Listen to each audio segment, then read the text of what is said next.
স্বাগত ডিবিসি সংবাদে আপনাদের সাথে আছি সোনিয়া আফরিন ঈশিতা। এবারে জানাবো খবরের বিস্তারিত। ৩ দফা দাবিতে জগন্নাথ বিশ্ববিদ্যালয়ের শিক্ষার্থীদের প্রধান উপদেষ্টার বাসভবন অভিমুখে মার্চ টু যমুনা কর্মসূচি ছত্রভঙ্গ করে দিয়েছে পুলিশ। লং মার্চ কাকরাইল পৌঁছালে টিয়ার গ্যাস, সাউন্ড গ্রেনেডের পাশাপাশি পুলিশের লাঠি পেটায় আহত হয় ২৫ শিক্ষার্থী। পরে দাবি পূরণ না হওয়া পর্যন্ত কাকরাইল মোড়ে অবস্থানের ঘোষণা দেন শিক্ষক ও শিক্ষার্থীরা। এদিকে আলোচনার জন্য প্রধান উপদেষ্টার বাসভবনে প্রবেশ করেছেন বিশ্ববিদ্যালয়ের উপাচার্য, কোষাধ্যক্ষ ও ছাত্র প্রতিনিধিরা।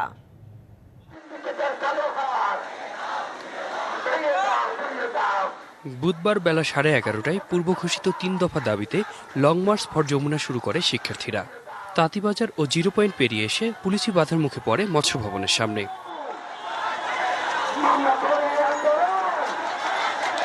দুপুর 1টায় প্রধান উপদেষ্টার বাসভবন যমুনার সামনে শিক্ষার্থীদের আন্দোলনে পুলিশের বাধা। প্রথমে সাউন্ড গ্রেনেড, পরে কাঁদানে গ্যাস ও লাঠিচার্জ।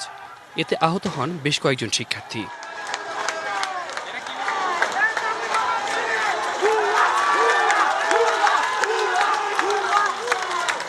আমি বসে পড়েছিলাম, পড়ে গিয়ে আমাকে একজন মহিলা পুলিশ টেনে হিচড়ে সরানোর চেষ্টা করেছে। আমার এক ভাই আমাকে রক্ষা করেছে। আমাদের এখানে রাবার বুলেট এবং টিয়ার সেল মারা হয়েছে, আমরা অনেকে আহত হয়েছি। এই 5 আগস্টের পুলিশ এখনো পরিবর্তন হয়নি, তাদের স্বভাবের পরিবর্তন হয়নি। পুলিশের এই আচরণে ক্ষুব্ধ আন্দোলনকারী শিক্ষার্থীরা।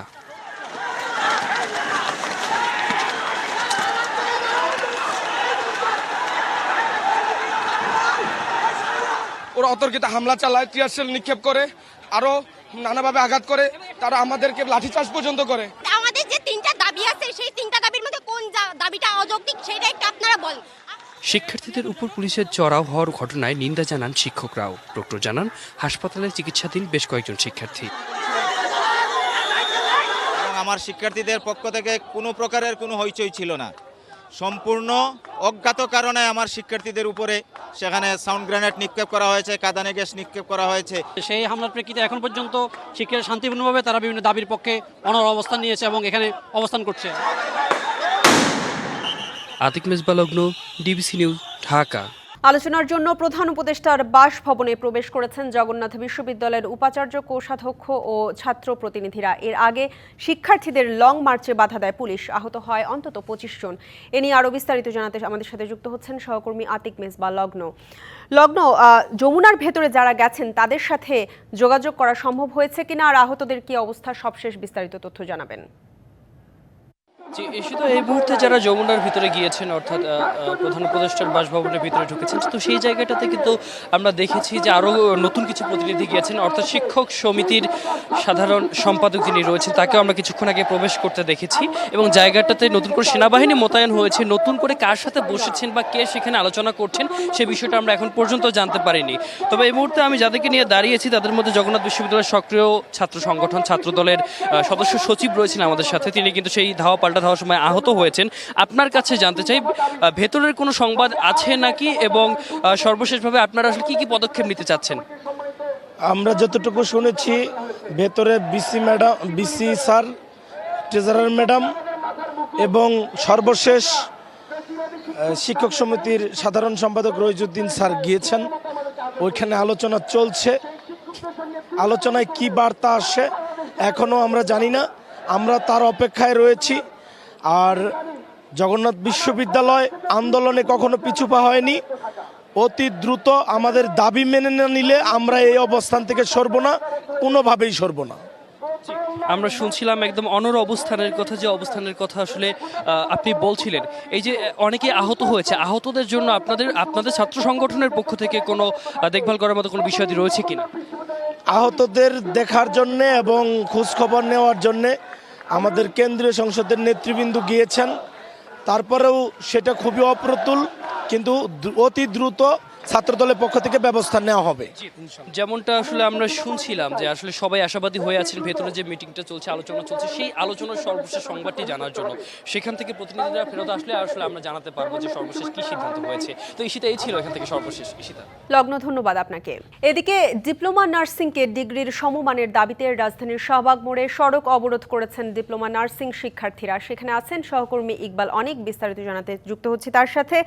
ইকবাল অনেক, জানাবেন যে আন্দোলন যারা করছেন তারা কি বলছেন, কতক্ষণ চলবে এই আন্দোলন, আর সড়ক অবরোধের কারণে সাধারণের ভোগান্তি নিয়ে বিস্তারিত জানাবেন।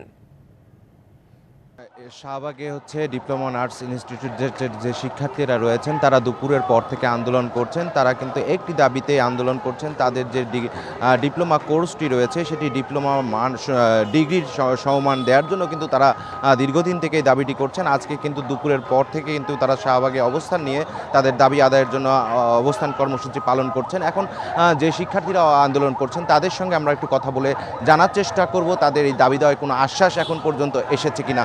তো আপনারা তো দাবি দেওয়া নিয়ে আন্দোলন করছেন, বা সেটার কোনো এখন পর্যন্ত আশ্বাস এসেছে কিনা? না, আমাদের হচ্ছে যে দাবি দেওয়া নিয়ে এ পর্যন্ত কোনো, শুধু এমনিতে মুখে আশ্বাস বলতে যেটা বললেন সেটা হচ্ছে যে মুখে আশ্বাস আসছে। এ পর্যন্ত যে যত জায়গায় গেছি সব জায়গায় যত জায়গায় আমরা স্মারকলিপি দিয়েছি, আমাদের দাবি হচ্ছে যে জানাইছি, সবাই বলছে যে তোমাদের দাবি যৌক্তিক, অযৌক্তিক না, তোমাদের দাবি যৌক্তিক। কিন্তু এই শুধু হচ্ছে মুখের এই আশ্বাসটা, দাবি আমাদের এটা দাবি বললে ভুল হবে, এটা আমাদের অধিকার। এটা অধিকার কেন হচ্ছে যে আমরা হচ্ছে যে diploma in nursing science and midwifery এবং ডিপ্লোমা ইন মিডওয়াইফারি, আমরা হচ্ছে যে ডিপ্লোমা বলতে বুঝি যে হচ্ছে যে এসএসসি পাস করার পর 3 বছর অথবা 4 বছর কোনো কোর্স। কিন্তু আমাদের নার্সিংয়ের ক্ষেত্রে বিষয়টা ভিন্ন। নার্সিংয়ের ক্ষেত্রে বিষয়টা হচ্ছে যে ইন্টারমিডিয়েট, অর্থাৎ এইচএসসি পাস করার পরে আমরা হচ্ছে যে একাডেমিক 3 বছর, ইন্টার্নশিপ হচ্ছে যে 6 মাস করার পর যতক্ষণ না পর্যন্ত আমরা হচ্ছে যে লাইসেন্স প্রাপ্ত নার্স হবো না ততক্ষণ আমাদের হচ্ছে যে নার্স বলে গণ্য করা হয় না। সুতরাং সেখানে দেখা যাচ্ছে 4 বছর প্লাস চলে যায়। সেক্ষেত্রে আমাদের ততক্ষণ এই 4 বছর যাওয়ার পরে আমাদের সার্টিফিকেটের যে মানটা এটা হচ্ছে যে ওই ইন্টারমিডিয়েট সমমান থাকে, এইচএসসি সমমান থাকে।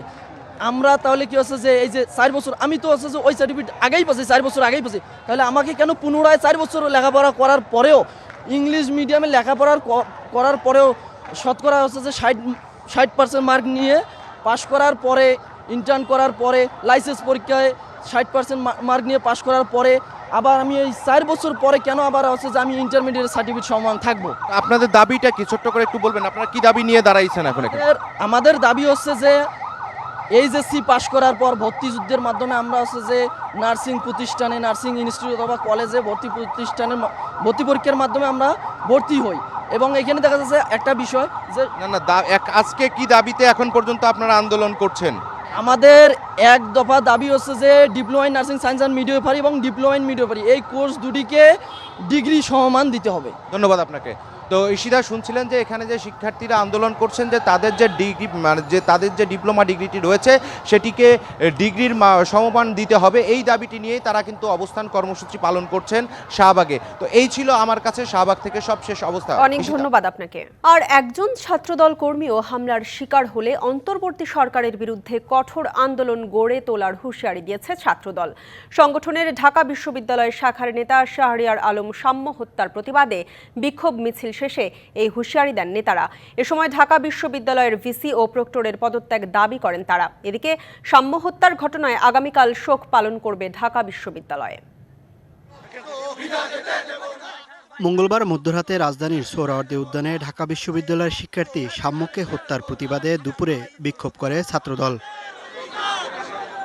বেলা 12টায় রাজু ভাস্কর্যের পাদদেশ থেকে মিছিল শুরু করে কলা ভবন, মধুর ক্যান্টিন হয়ে উপাচার্যের বাসভবনের সামনে সমাবেশ করেন তারা। এই হত্যা কেসের দ্রুত তদন্ত করে এবং তাদের যারা হত্যাকারী আছে তাদের দ্রুত শাস্তি নিশ্চিত করতে হবে। তো তাদের অবশ্যই পদত্যাগ করা উচিত, এটা তাদের নৈতিক দায়িত্ব। এখন তাদের এই পদত্যাগ মানে তাদের পদ থেকে সরে আসা উচিত। এ সময় ছাত্রদল নেতারা স্বরাষ্ট্র উপদেষ্টা, উপাচার্য ও প্রক্টরের পদত্যাগ দাবি করেন। এছাড়া যদি সংগঠনের আর একজন কর্মীও আহত হয় তাহলে আন্দোলনের হুঁশিয়ারি দেন তারা। হত্যাকারীদের গ্রেপ্তারের এবং বিচার দাবি করছি, মাননীয় প্রক্টর এবং মাননীয় উপাচার্যের পদত্যাগ দাবি করছি, স্বরাষ্ট্র উপদেষ্টারও পদত্যাগ দাবি করছি।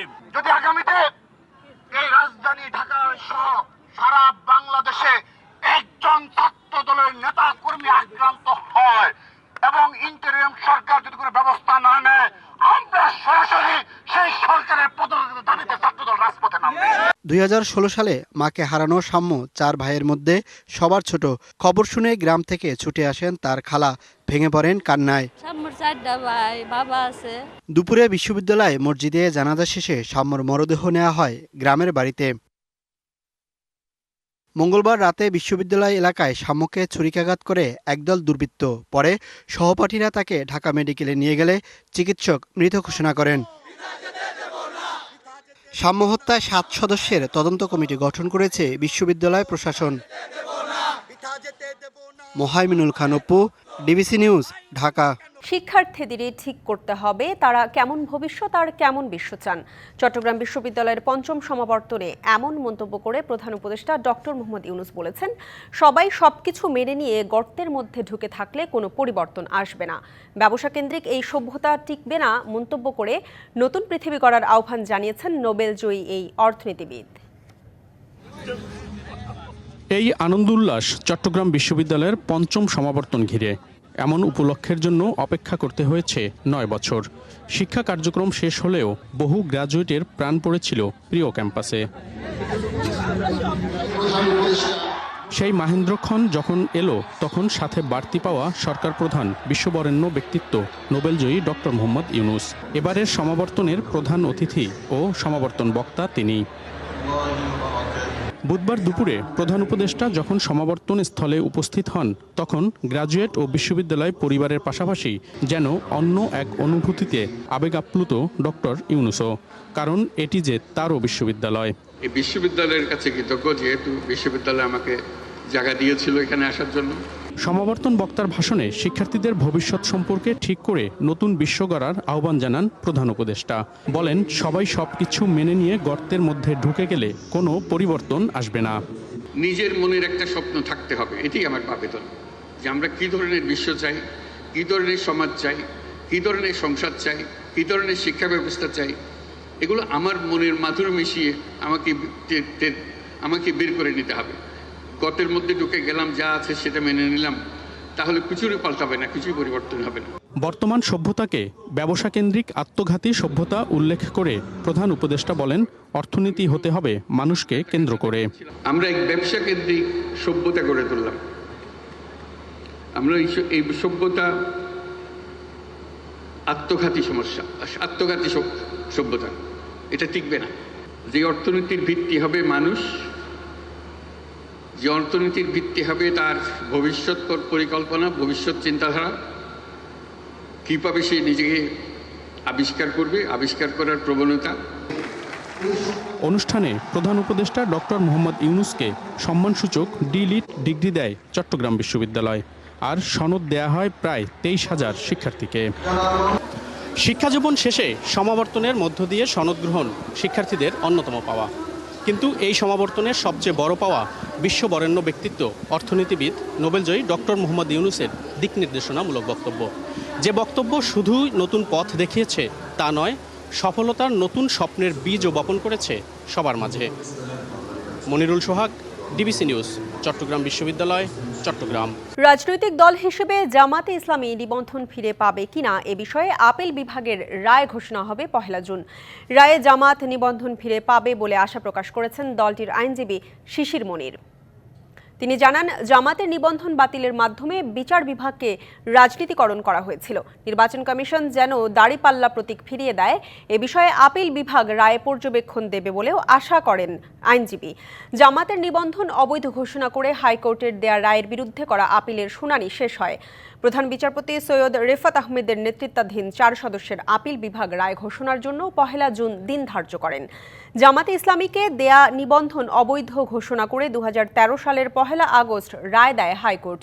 এই রায় স্থগিত চেয়ে করা আবেদন খারিজ করে দেন আপিল বিভাগের তখনকার চেম্বার বিচারপতি AHM শামসুদ্দিন চৌধুরী।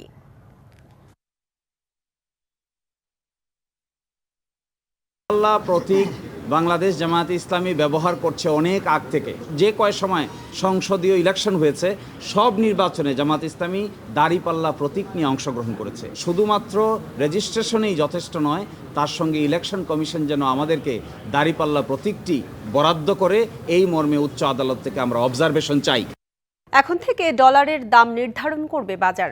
চাহিদা ও যোগানের ভিত্তিতেই ঠিক হবে টাকার বিপরীতে ডলারের দর। তবে ডলারের দাম নিয়ে কেউ যেন কারসাজি করতে না পারে, সেজন্য কেন্দ্রীয় ব্যাংক সার্বক্ষণিক নজরদারি রাখবে, এমন ঘোষণা দিলেন বাংলাদেশ ব্যাংকের গভর্নর ডক্টর আহসান এইচ মনসুর। তবে বিশ্লেষকরা বলছেন, ডলার বাজারে কঠোর নজরদারি রাখতে ব্যর্থ হলে আবারও বাড়তে পারে মূল্যস্ফীতি।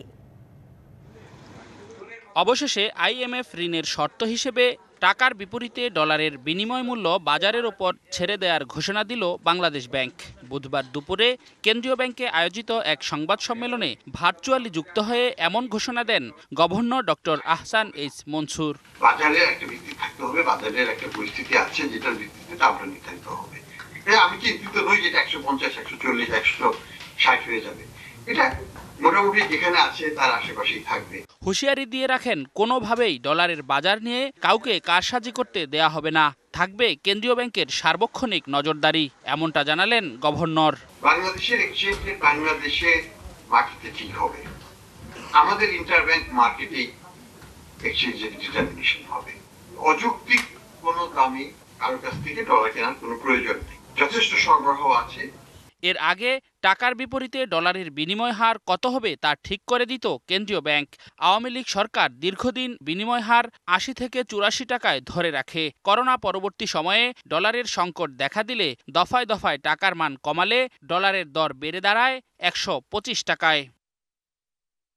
বিশ্লেষকরা বলছেন, ডলারের বিনিময় হার পুরোপুরি বাজার ভিত্তিক করার সিদ্ধান্তে আবারও বাড়তে পারে মূল্যস্ফীতি। স্বল্প মেয়াদিতে আমি মনে করি মধ্যবর্তী এবং কাঁচামাল পণ্যের যে একটা শর্টেজ তৈরি হতে পারে কারণ উচ্চ মূল্যের জন্য এবং মূল্যস্ফীতিকে উস্কে দিতে পারে। আরেকটা হচ্ছে যে আমার প্রবৃদ্ধির জায়গাটা আরো শঙ্কার মধ্যে পড়ে গেল। প্রবৃদ্ধি সামনের দিকে নিয়ে যাওয়ার যে স্বপ্ন সেটা হয়তো সাময়িকভাবে বাধাগ্রস্ত হবে। গভর্নর জানান, জুনের মধ্যেই আইএমএফ সহ কয়েকটি উন্নয়ন সহযোগীর কাছ থেকে $3.5 বিলিয়ন ঋণ সহায়তা পাবে বাংলাদেশ, যা কেন্দ্রীয় ব্যাংকের রিজার্ভ বাড়াতে সহায়ক হবে। রেদওয়ানুল হক, ডিবিসি নিউজ, ঢাকা। সীমান্তে পুশিনের ঘটনায় কূটনৈতিক প্রতিবাদ জানিয়ে থামানো যাচ্ছে না বিএসএফকে। আজও সিলেট ও মৌলভীবাজার সীমান্ত দিয়ে পুশ ইন করা হয়েছে অন্তত 60 জনকে। তাদের জিজ্ঞাসাবাদ করছে বিজিবি। মৌলভীবাজারের বড়লেখা সীমান্ত দিয়ে পুশ ইন করা হয়েছে 44 জনকে। স্থানীয়রা তাদের আটক করে বিজিবির হাতে তুলে দেয়। শাহবাজপুর আদর্শ বালিকা উচ্চ বিদ্যালয়ের একটি কক্ষে তাদের জিজ্ঞাসাবাদ করছে বিজিবি। অন্যদিকে সিলেটের কানাইঘাটের 8 গ্রাম সীমান্ত দিয়ে পুশ ইন করা হয়েছে 16 জনকে। সকাল 8টার দিকে 19 বিজিবি ব্যাটালিয়নের একটি টহল দল তাদের আটক করে। প্রাথমিক জিজ্ঞাসাবাদে আটক ব্যক্তিরা নিজেদের বাংলাদেশের নাগরিক দাবি করেছেন। দীর্ঘদিন ধরে তারা ভারতে বসবাস করে আসছিলেন। অনুপ্রবেশ ও পুশ ইন ঠেকাতে সীমান্তে সর্বোচ্চ সতর্ক থাকার কথা জানিয়েছেন কুমিল্লার সেক্টর কমান্ডার কর্নেল রেজাউল কবির। ঠাকুরগাঁও শহরের চৌরাস্তায় আওয়ামী লীগের পরিত্যক্ত কার্যালয় দখলে নিয়েছে জুলাই যোদ্ধা ঠাকুরগাঁও নামের একটি সংগঠন। তাদের দাবি এটি হবে তাদের স্থায়ী কার্যালয় ও জিমনেশিয়াম। এখানে সাংস্কৃতিক চর্চা, ক্রীড়া কার্যক্রম এবং উন্নয়নমূলক নানা পদক্ষেপ নেওয়া হবে। বিশেষ করে শহরের যুবকদের মাদক থেকে দূরে রাখতে এটি হবে উন্মুক্ত একটি প্ল্যাটফর্ম। 4 আগস্ট ছাত্র ও জনতার বিক্ষোভে আওয়ামী লীগ কার্যালয়টি পুড়িয়ে দেওয়া হয়। এই ছিল ডিবিসি সংবাদ। ডিবিসি নিউজের সংবাদগুলো পড়তে ভিজিট করুন dbcnews.tv আর ভিজিট করুন ডিবিসি নিউজের ফেসবুক পেজ এবং ইউটিউব চ্যানেল। ডিবিসির সঙ্গেই থাকুন।